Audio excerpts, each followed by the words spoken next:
As a customer experience leader, it's safe to assume you're convinced of the potential value that CX investment can bring to an organization.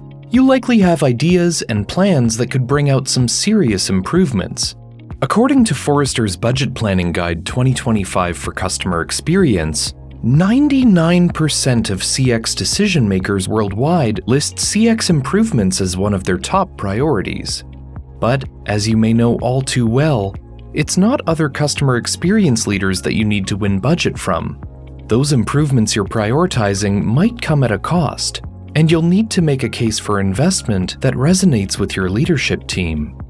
The same Forrester report indicates only 40% of CX leaders anticipate a budget increase of 5% or more, suggesting the other 60% may struggle to keep up with inflation. Securing the budget is just the first step. Implementation brings its own challenges, like the pressure CX leaders face to do more with less, prove a return on investment, and deliver results with emerging technologies. So today on Questions for Now, we'll ask, how can leaders win and optimize investment in CX?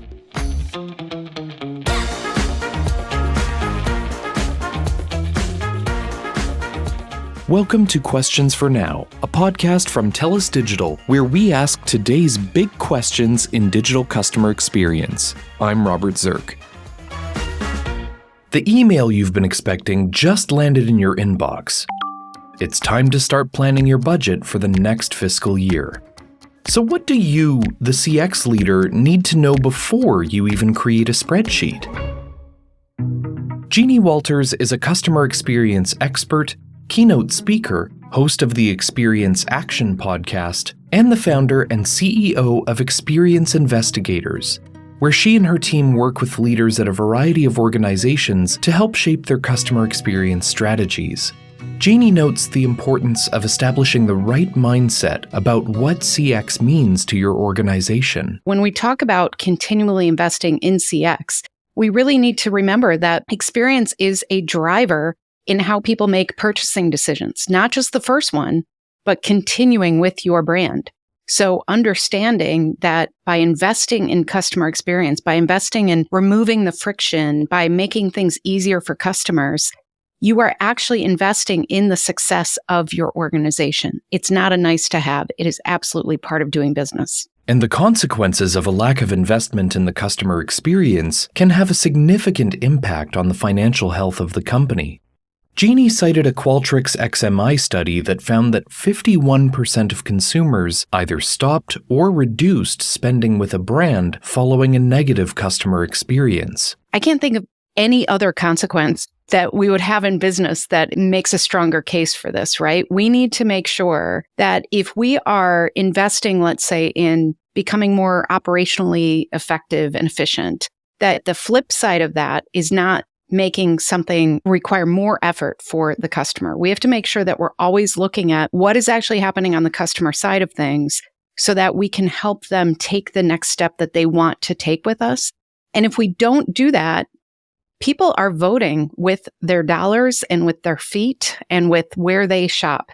And so if you provide an experience that is just lacking, is not keeping up with the pace of the world, not keeping up with the convenient options that people are expecting because that's what they're experiencing as customers elsewhere, then you're really missing opportunity to drive those bottom line results around revenue. Forrester reported a third consecutive year of global declines in CX quality, and one of the reasons cited is employee burnout.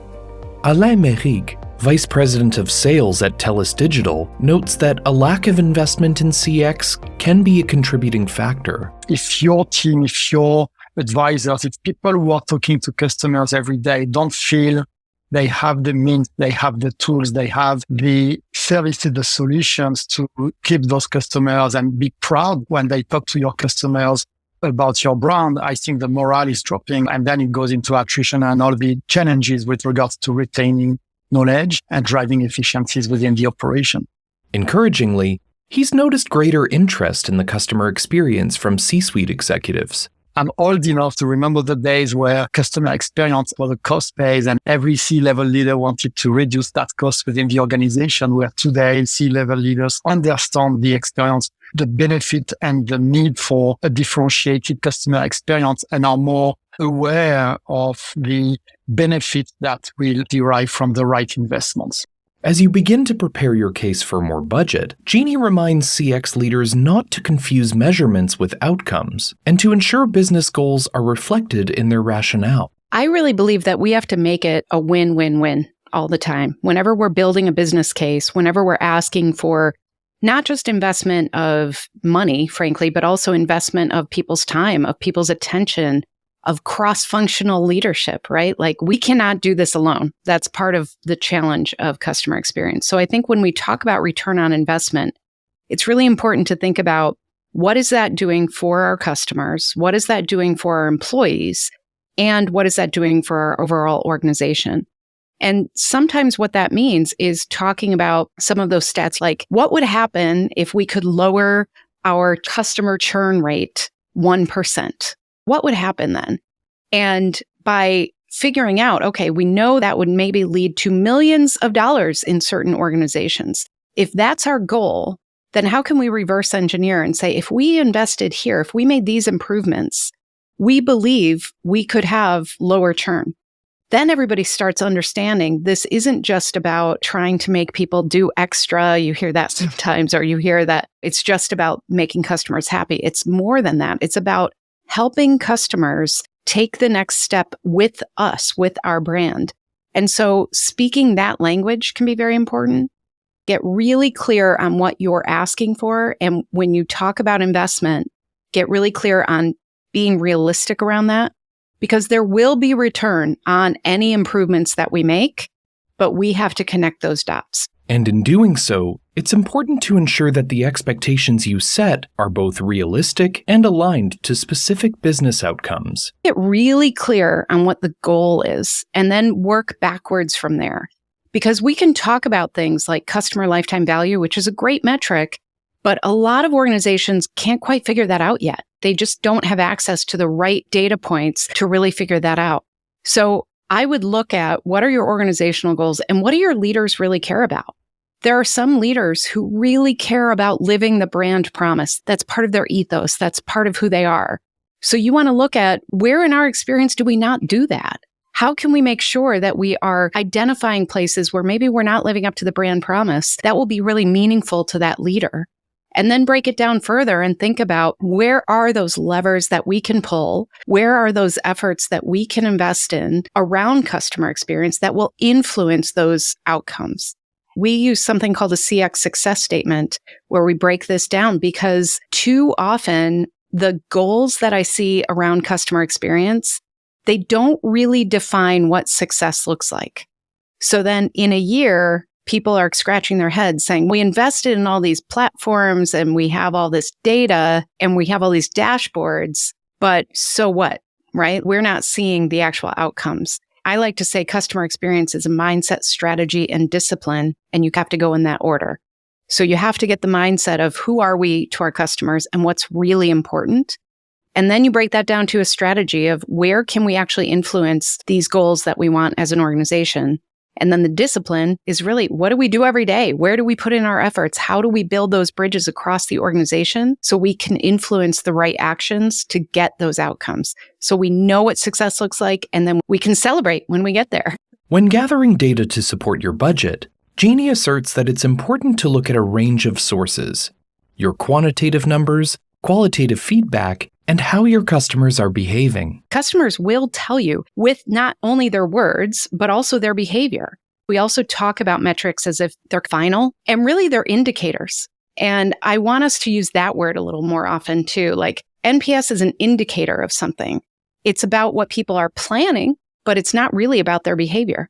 And so we need to make sure that we're also looking at, what do the operational metrics tell us? What do behavioral analytics tell us? I'm a big fan of just like observation sometimes, and saying, what's happening in the store, in the bank branch? How are people navigating that in real time? Because feedback only gets us so far. humans don't always make sense. We don't always say what we actually do. And so combining all that with the idea of what is the goal of this organization and who are we to our customers, we have to constantly tie that together to make our case. Some indicators, like Net Promoter Score, can even be the precursor to more intangible metrics, like engagement that leads to customer referrals, employee referrals, and word of mouth. If I'm an employee and I'm dealing with happier customers, I'm going to be a happier person. I'm going to tell my friends that they should work at this place. I'm going to go home and feel really good about the job I'm doing.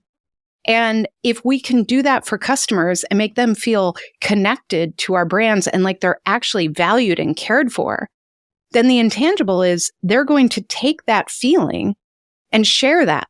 They're going to share it not only by referring people, but also just out into the world saying that this brand makes me feel really good. When preparing budgets, Jeannie notes that because the customer experience affects the entire organization, CX initiatives require cross-functional support from other departments and teams. We cannot do this alone.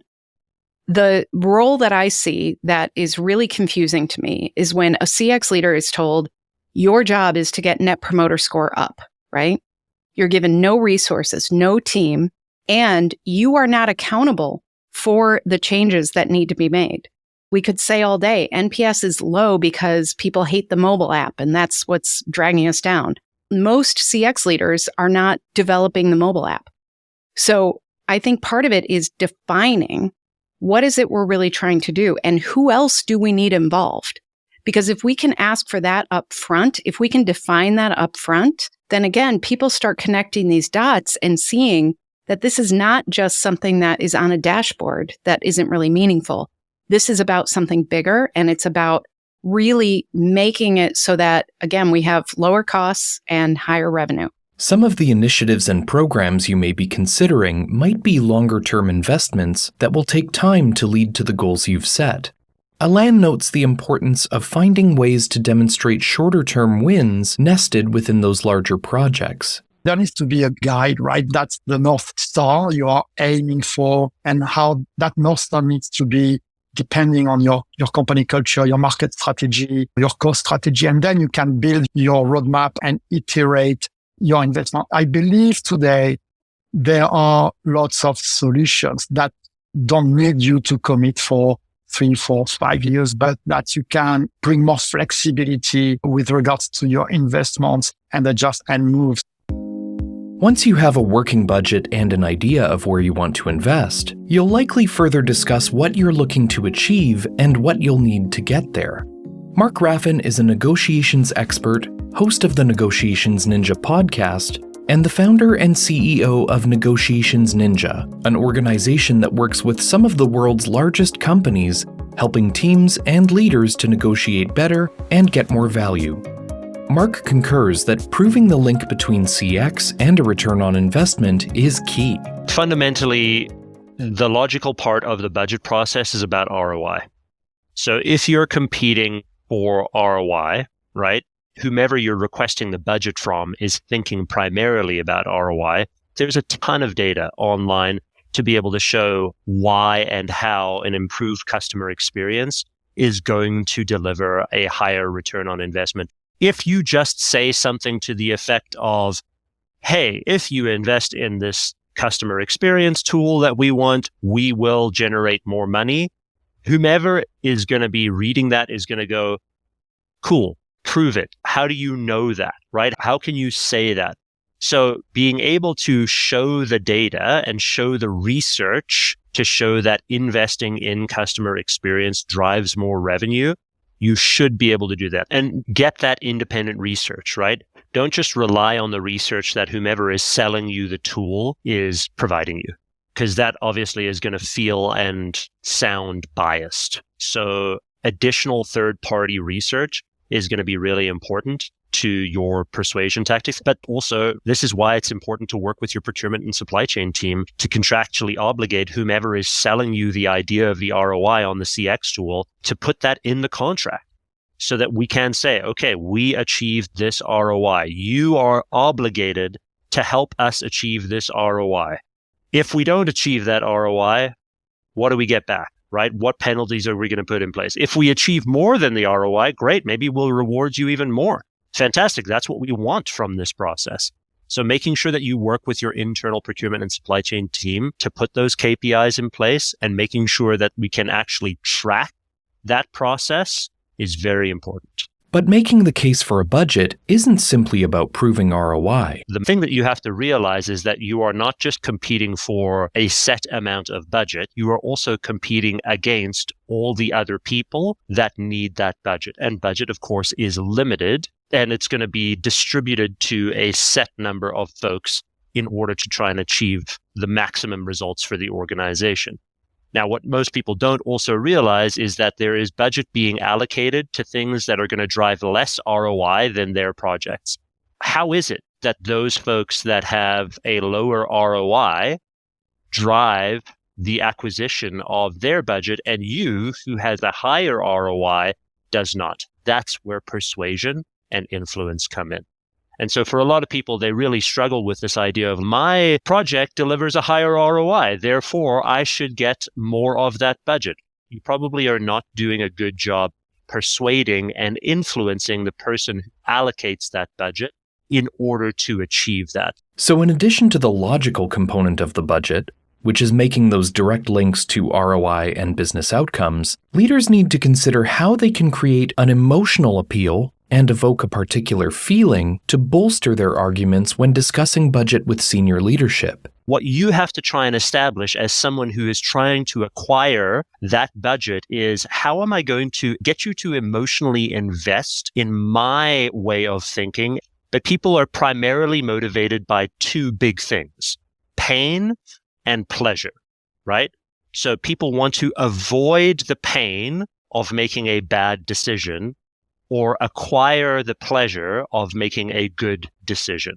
We know that statistically in the vast majority of negotiation cases, especially around persuasion, that people are more motivated to not miss out on something than they are to acquire something. So if I can highlight my decision in their minds as, okay, if you make this decision, you won't miss out, then I know that's going to be significantly more persuasive than potentially the other way. And remember, you need to frame it as an opportunity to the person who is allocating the budget. This isn't just a math decision for them. They are trying to make a decision that is best for the organization. So you need to frame this as an opportunity to invest, okay?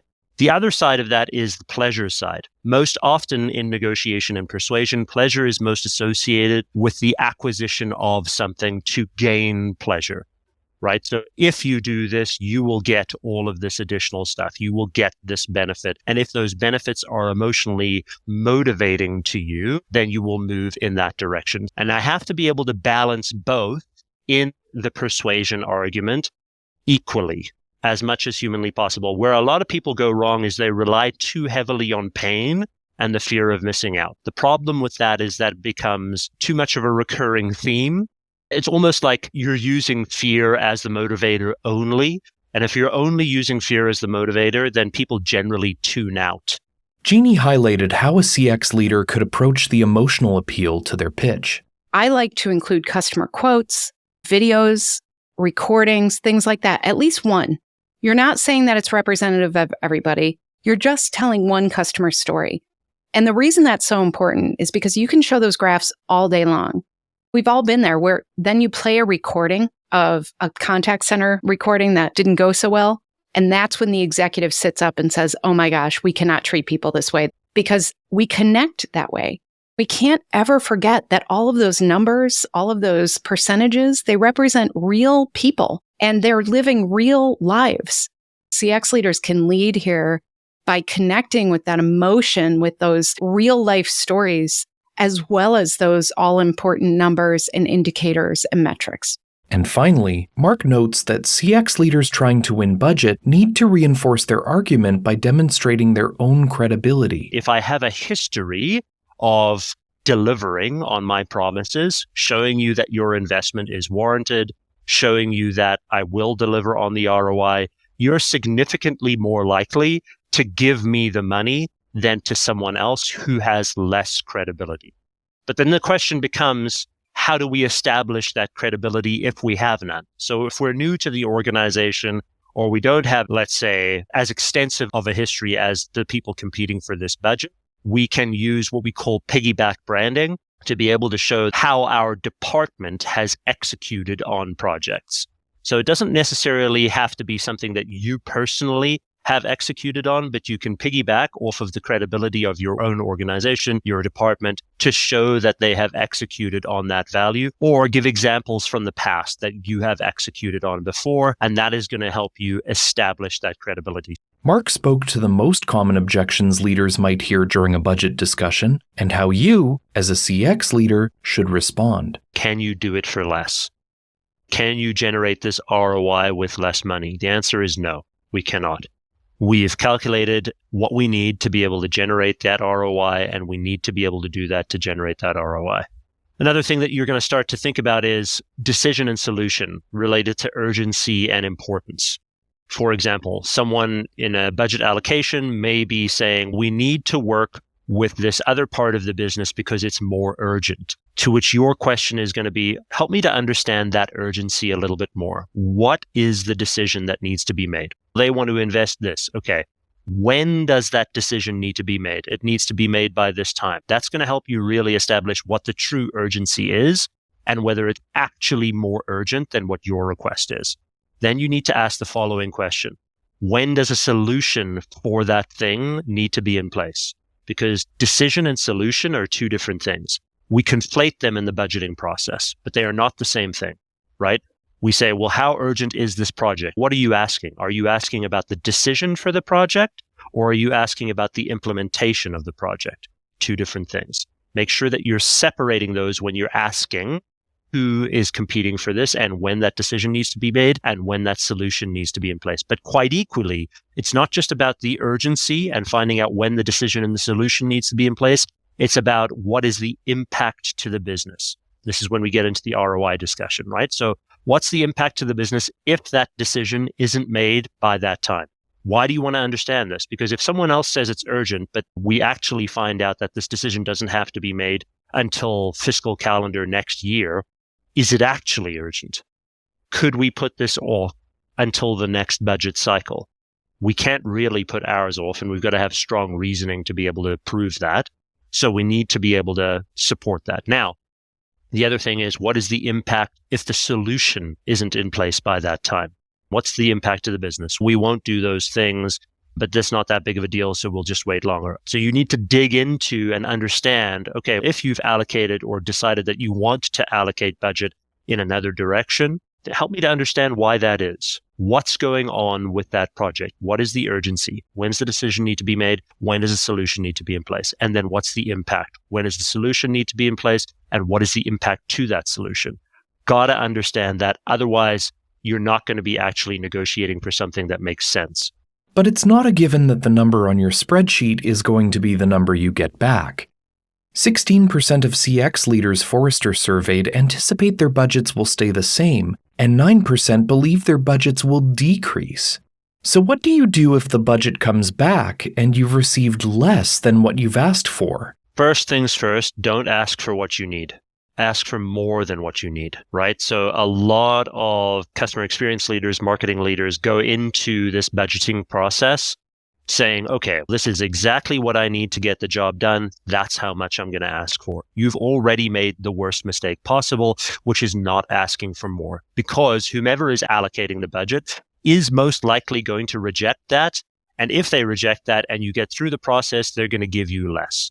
So you must ask for more than what you need, because we know that the internal budgeting process is going to counter and they're going to offer you less in the situation. If you've only asked for what you need and are allocated a budget that's even lower, Mark emphasizes that leaders need to return to the negotiating table and be straightforward about the ramifications. Speak directly to the request. Hey, we need this. We're requesting this. This is required for us to execute on our projects in order to get the ROI that we have presented to you. If we can't invest this to get the ROI, the likelihood is that ROI has to change. we've covered how to successfully plan and negotiate for a CX budget. Once you have your budget secured, how do you optimize it to ensure you're making the best use of your organization's investment? In Forrester's State of CX Team survey, leaders reported a fairly even split in their CX budgets between technology, initiatives, projects and improvements, data and research, and services. But Jeannie notes that there isn't a definitive answer to how budgets should be allocated. I mean, again, I think this all comes down to your goals. And what I have seen is that a lot of times we think that, for instance, I know a lot of organizations who are like, oh, we just need more analysts, right? We just need to slice and dice this data more. We need people who understand how to do that. And that might be the right option if you know what you will do with that data. And I think the kind of long tail on a lot of these goals isn't defined. And so defining the goals around that so that you can then prioritize based on that.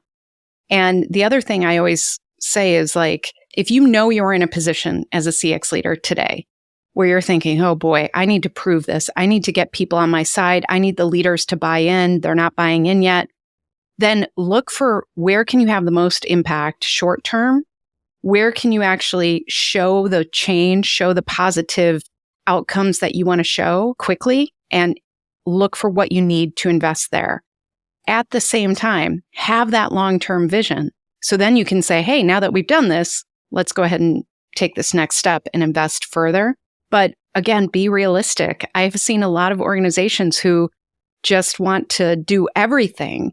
And it feels like everything is a priority in customer experience if you have not defined your strategy. If you know your mission, which is how we define mindset, because sometimes we can't be all things to all people. So first we have to get that mindset figured out. Then we've got to define that strategy. And as long as you have that strategy defined, that can really help you with priorities, because otherwise everything feels like a priority in customer experience. And if everything is a priority, then nothing is truly a priority. That's exactly right. In Forrester's 2025 Budget Planning Guide, technology is the area set to see the largest increase in budget, with 37% of leaders anticipating an increase of 5% or more.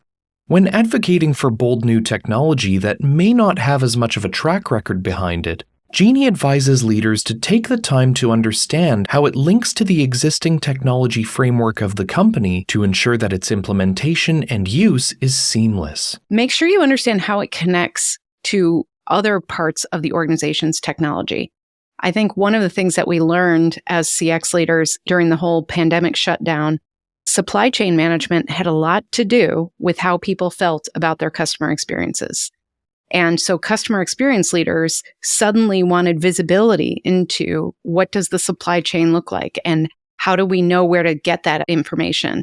And that's something that if you're not careful, those tools and those technologies are highly siloed. And so it's very hard to deliver a holistic customer experience if we are not connecting that.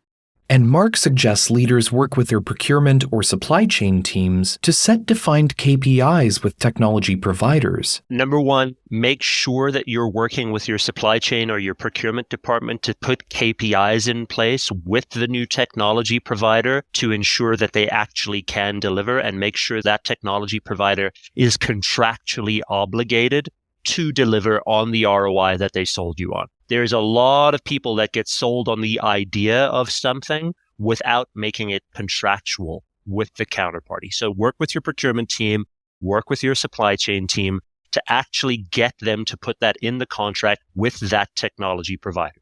Once that is in there, that further reinforces the logical argument that you have with whomever is allocating the budget to say, look, if it doesn't work out, we've got them on contract to pay us if it doesn't work out. There is a penalty involved if they don't deliver this ROI that they've sold us on.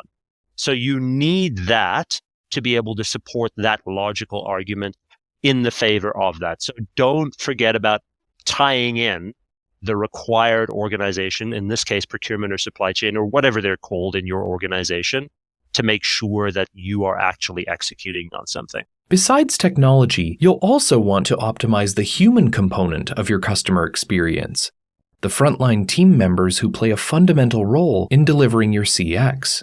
Specifically, as Alain referenced earlier, getting team member attrition in check. Studies from Deal show that the cost of replacing a team member can reach up to 20% of the departing employee's annual salary. And a Gallup report indicates that it often takes a full year for new hires to achieve their highest performance levels. And that's all just to get back to where you were before the departing employee left. Engaged employees deliver better customer experiences and are also more likely to stay, so investing in the employee experience can save on the costs of hiring and training a replacement, performance setbacks, and lower engagement rates among remaining team members.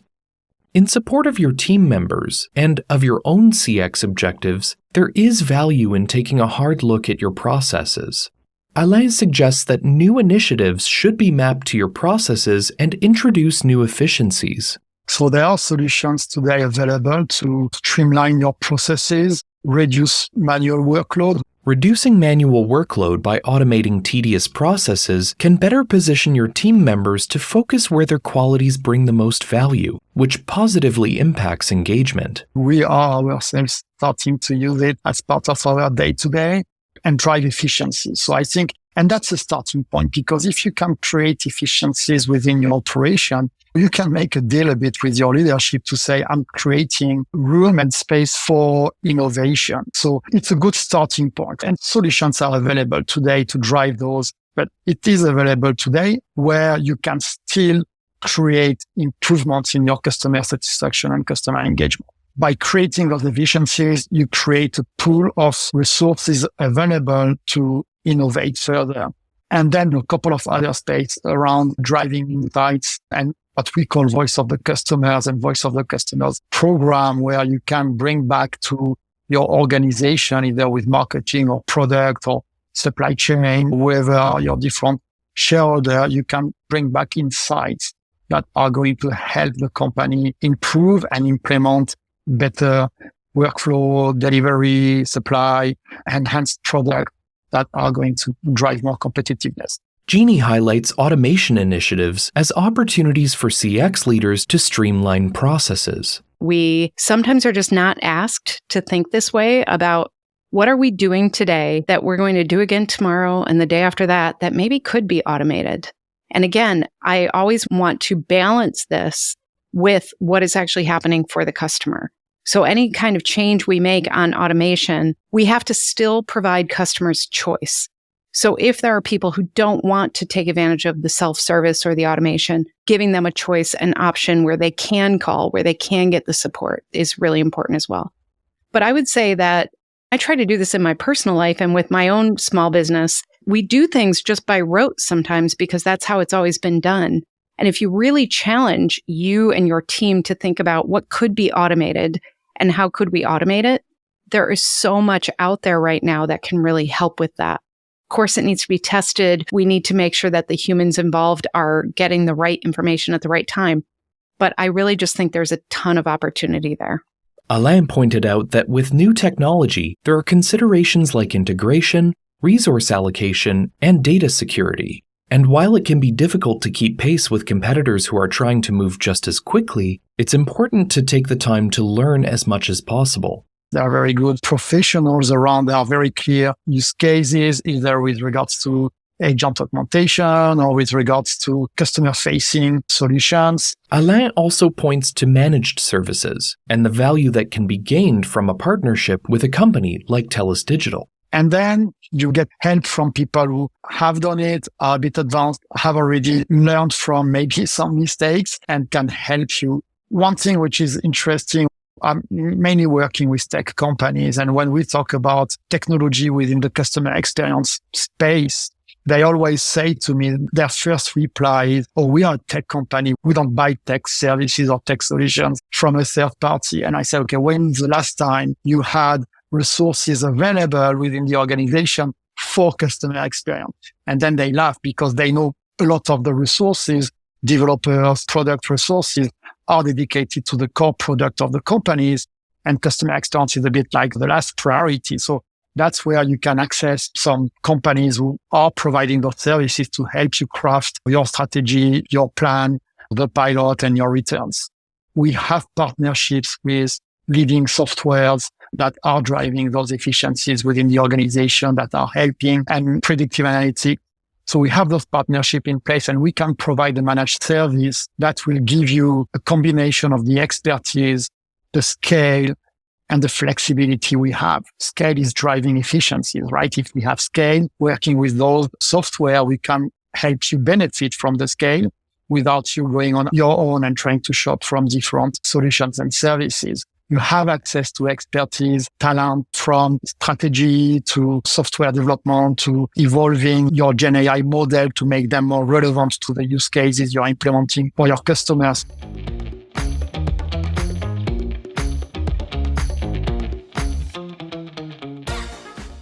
Thank you so much to Jeannie Walters, Alain Méric, and Mark Raffan for joining me and sharing their insights today.